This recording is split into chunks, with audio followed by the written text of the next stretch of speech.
Markets rebounded on Friday after we saw the day before the biggest sell-off on Wall Street since March. This is the IG Trading Talk. I'm Manuel Koch.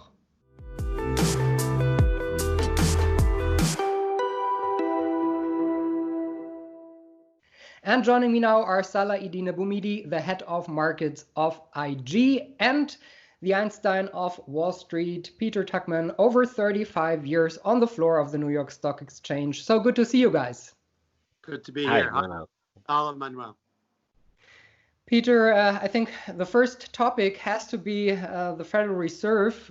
Last week, we saw Jerome Powell having some news. I mean, the interest rates are not going negative, but we heard that he has a pretty pessimistic outlook for the US economy.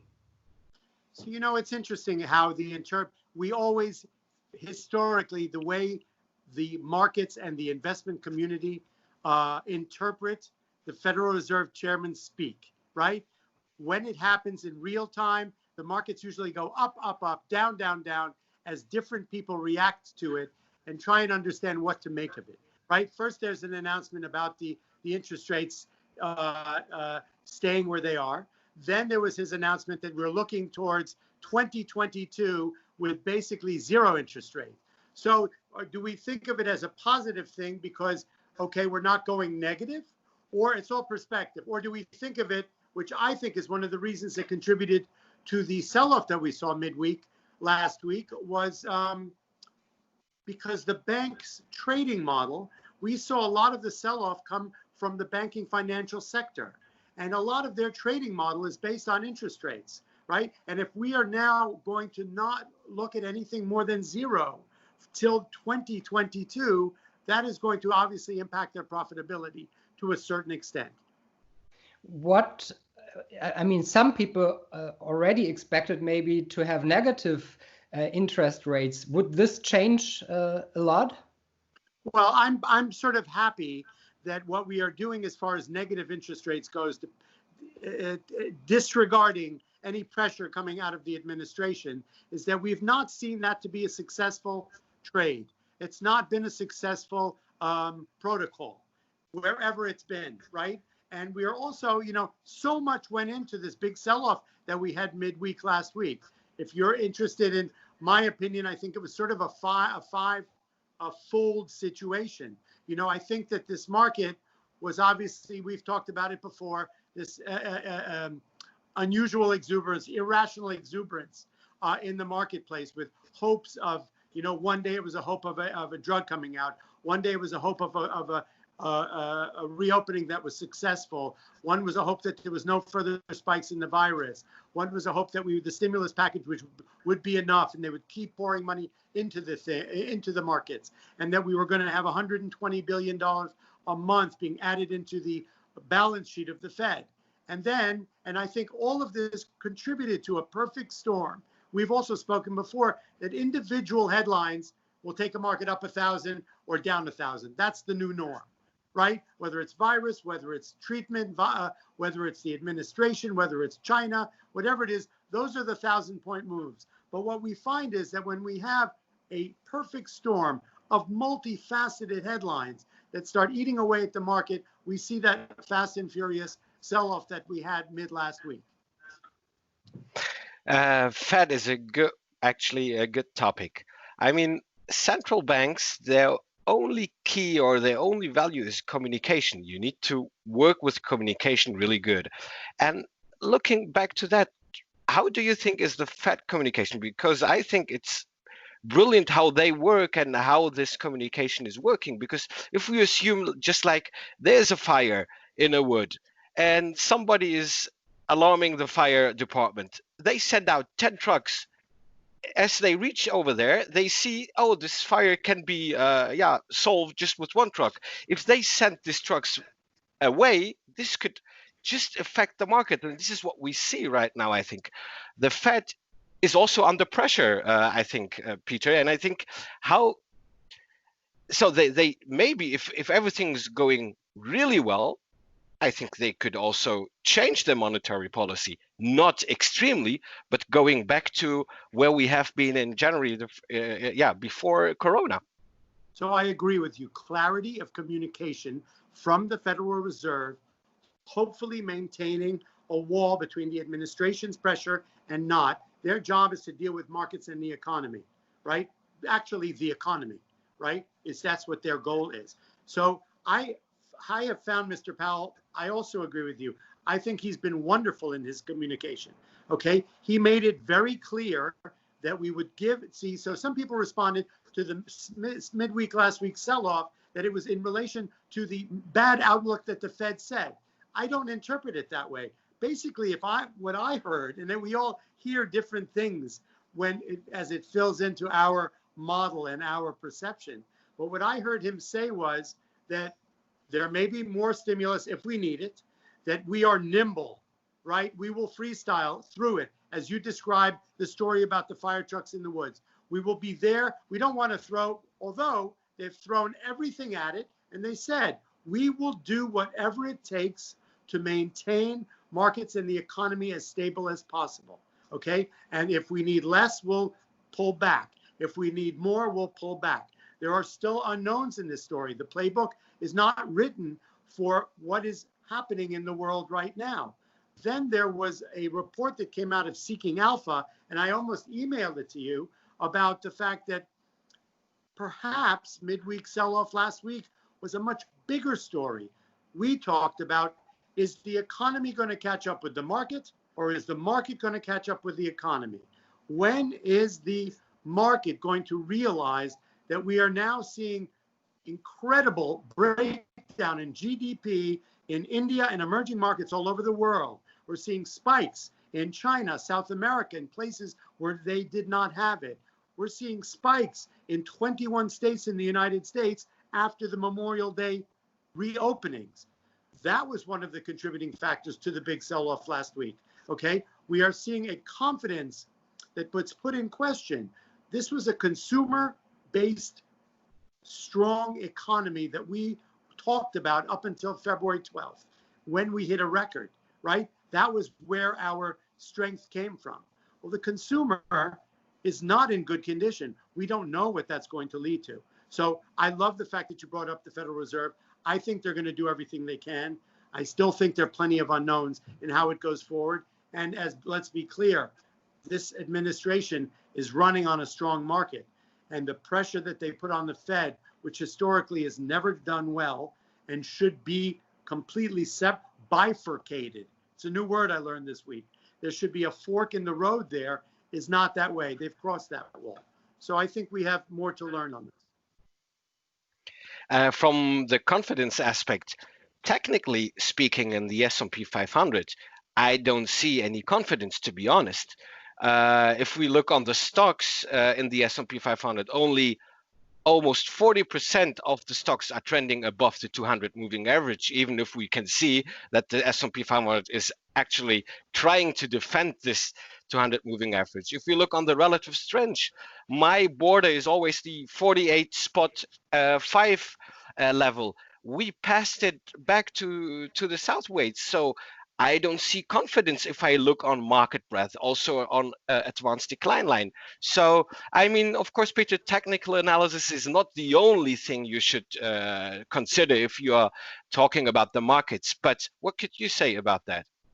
So I read something yesterday, which I found fascinating, that they feel that, you know about Robinhood, you know about the fact that we're seeing a surge of young people, immature traders, amateur traders, right? People coming in. And I think, you know, there are people who run funds, money, more mature. They've never seen this before. But if you listen to the pundits who talk about where they're putting their money, you know, they're not trading this market the way some people are. Some people think that the big rally midweek last week and then this precipitous 1,800 point sell-off was basically amateur traders, stop orders that went off once the erosion of confidence started. So I agree with you. I don't think the market's based on fundamentals or confidence. I think it's based on cowboys and Indians. This rally has been a very cowboy and Indian rally, as seen we should be learning on a day-to-day basis what that last week's sell-off was, right? An 1,800-point sell-off, they were calling it a bloodbath. In perspective, it's not. It brought us back to the beginning of the month in a lot of ways. I agree with you that the S&P has actually not been outperforming some of the high-flying stocks, but the way stocks are trading, there's no foundation to them. Today they love them, tomorrow they hate them.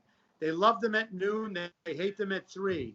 You know, there's this, you know, there are people who are trading the cyclicals, getting out of the outperformers, getting into the underperformers, the ones that they have a huge profit in over the last 30 days, they're selling with abandon. You know, if you've got the rally that we've seen since March 23rd, and there are people trading, and there are a lot more people trading, you know, if you've got 30, 40, 50%, as we talked about way past Fibonacci retracement, then at that point, they want to hit a button. They see the market careening off a cliff, as they did in the sell-off last Thursday, then they just want out. You know what I'm saying? So it was almost, it's almost trading with a level of immaturity in that way, you know, my opinion. Peter, talking about the S&P, we also have to talk about the Nasdaq. We saw a record high, over 10,000 points. Are they different worlds in the tech sector? Well, we saw that, and they have been the main leaders of it, and I think a lot of them are prominent in their profitability within the pandemic model, right? So many of them are online conferencing, are online e-commerce, and online social media, right? What makes them up, right? The Facebooks, the Googles, the Zoom, the Amazons, right? So they've benefited from whatever we're going through. It's very hard to break down in a fundamental what other companies benefited from this pandemic, if you really want to use sort of a tainted, strange interpretation. You know, we've got biotechs that are up like crazy, and they are very fragile. They can be up to 70, 90 one day and down to 30, 40 the next day. So we did see, though, how fragile NASDAQ is. After it got to 10,000, if the relative strength index had gone a spread beyond up into 70%, RLI went up to the 70 level, which was a definite within a bull market. That was a sell trigger, right? And we saw it sell off 5% the next day, didn't we? Yeah. So I think all these markets are fragile. And I think one of the contributing factors beyond the stimulus and the fear of missing out and all these amateur traders is the fact that their liquidity in the marketplace is thin. I think some of the mature investors, not traders, are stepped aside in a market that can go up, you know, in the eyes of a complete economic slowdown, up 40, 50%, and then come in 5.5% in one day. Those are mature investment community members who are not really participating. Let's go back to Warren Buffett. He did not participate in the sell-off from February 12th to March 23rd at all. He's a mature investor. We know his reasoning behind it. So this market has really been, the format has been amateur traders, fear of missing out, some stimulus, but traders and not investors. And I think that's nothing wrong with traders. We need them in the marketplace. But the moves that we've seen in the market in NASDAQ, and who's benefited more from our situation globally than the other stocks, I think that's one of the big factors. So, Peter, what do we make out of this? On the one hand, we have the fears about the economic situation. A lot of people are jobless. Companies are going to be bankrupt after the crisis. On the other hand, we have billions and trillions of the Federal Reserve. In which direction are the markets going? Okay, so let's be clear, bifurcating. We can all look it up. It's a great word. The markets and the economy are trading in a bifurcation, in opposite bizarre worlds, right? So the different scenarios are these. It's up on that stimulus package. I don't know if we didn't speak last week, but the week before, where we saw that if you analyze the 2007 stimulus, it was $1.8 trillion over 18 months. We've seen $3 trillion over 8 weeks. That has contributed to this incredible rebound in the marketplace. What I think that maybe last week's sell-off gave me a little bit of an inkling was, because it's funny how the press can be very shoulda, woulda, coulda. When the market is up, everyone said, oh, I called it. I told you it was going to happen. And then when the market sells off 1,800 points, they go, you see, you should have known. We talked about it, right? So I don't like to be the shoulda, woulda, coulda guy. I will present 2 scenarios to you. Is if they're going, this administration is running on a strong market. So this stimulus has been $3 trillion into the marketplace. The Federal Reserve is buying back $120 billion a month in building their balance sheet. That money is getting into the marketplace. We are probably going to see a further stimulus package. So, I would think, so that's one scenario. That will be the contributing factor to the market staying up.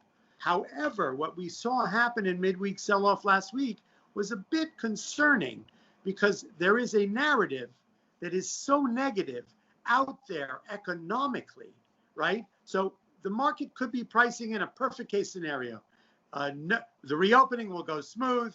People will start getting on cruise ships. The airlines will be fine.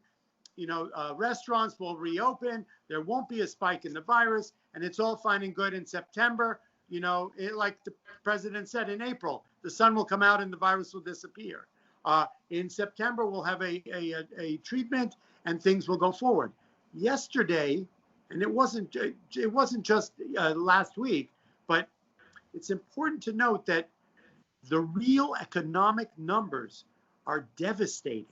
What we're seeing is of GDP throughout Europe, okay, in South America and in the United States, those numbers are devastating. The unemployment numbers are devastating. The fact that the president had the gall to jump on board the number that we saw the week before of additional employment of 2.5 million as a triumph, when there are 38 million people unemployed who are soon to going to run out of their money. And the fact is that we are seeing this incredible spike in the United States of 21 states that were irresponsible about reopening too early in May 31st. Arizona, North Carolina, South Carolina, Florida are seeing their ICU units at capacity already. So we are having a bit of a flashback to March very quickly, right? So that's the other case scenario. So a lot of last week's midweek sell-off was all the negative narrative. Their positive narrative is very Fed and stimulus based, nothing economic.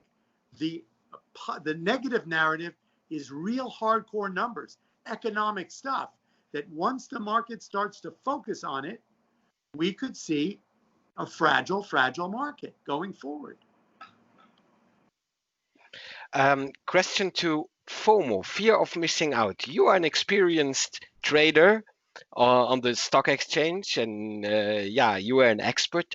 What could you give to our listeners in terms of fear of missing out? Nowadays, or in this Corona time, we see a huge good rally, but it's not healthy, of course. But people could say, this is a kind of fear of missing out. If I would have the fear, I would really miss this new rally.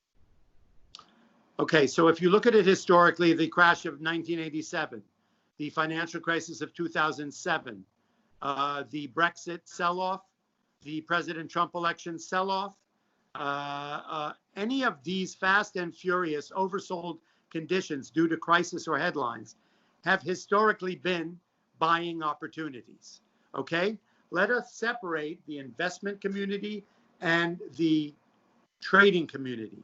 Our market needs traders. I love that young people, new people are coming into the marketplace. That's why we started to talk about this is an amazing opportunity to learn the discipline of trading. Okay, I'll tell you just a quick little scenario. Back in the 80s, I met a gentleman. It was around the time that Yahoo became public. And and it opened at $3 or $12, and it ran up to $450.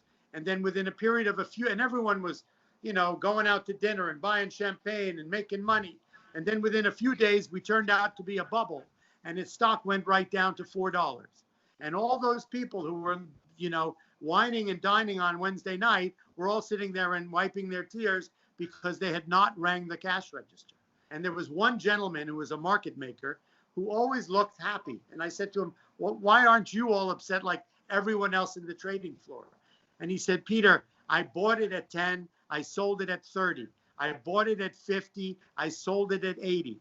I bought it at 100, I sold it at 200. By the time it got to $340, I had made $20 million, and I didn't care what happened to it. So there's a maturity in that fear of missing out. If you're a trader, I always say it when my show with Manuel, every night at the end of my 3 minutes or 4, because I'm long-winded, I would say if you're a trader, be nimble, take acceptable profits, don't wait around for unacceptable losses. And if you're an investor for the long haul, just stay in it, because that's not your posture. So for the young trader, I say trade the market, but ring the cash register. Don't be greedy. It's important when a market that can go up and down as this one does, hit singles and doubles. That's what we say in America. It's an analogy to baseball. You don't always have to swing for the fences and hit a home run. If you wait around for a home run, you may end up getting called out. But if you hit a single and a double every day, you come home with a green, and green is good. Thank you so much for this insight. Peter, I think this story was great, and it's a great recommendation also for all the traders and investors out there watching our show. Good. So guys, thank you very much for this week. I appreciate your time. It was good to see you, Salah-Eddine Bouhmidi, head of markets of IG, and Peter Tuchman, the Einstein of Wall Street. Thank you so much. Thank you for watching this show. More information on IG.com. This was the IG Trading Talk. I'm Manuel Koch. See you next time.